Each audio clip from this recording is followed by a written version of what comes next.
It is true that Nigeria is facing challenging situations.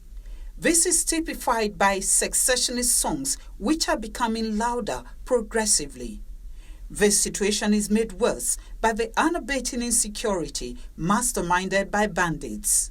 Socio-cultural groups such as the Pan-Niger Delta Forum, the Afenifere, the Middle Belt Elders Forum, and the Brace Commission have all expressed strong conviction that the separatist agitations will peter out if the country is restructured. Nigeria is back to the circle of talks, and the focus is pungently on restructuring. An analysis of the components of restructuring, and has been suggested by the various groups, shows that there is nothing new or utopian about it.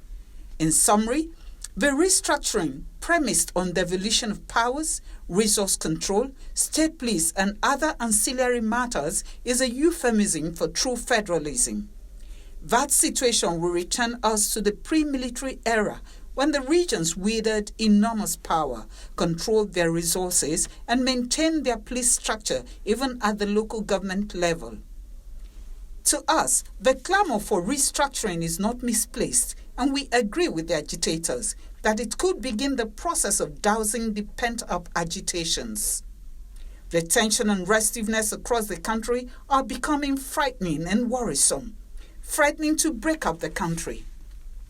Happily, encouraging reasons are being raised that a split Nigeria will bear nobody any benefits. The quick option is restructuring, which some agitators demand should be done before the 2023 general elections. We do not think this would involve rocket science. It is certainly incumbent on the presidency to begin the process by initiating an action in the National Assembly. We feel very strongly that restructuring is possible. We also believe that it can resolve some of the challenges, part of them existential, that Nigeria has been grappling with. The presidency should just show some seriousness.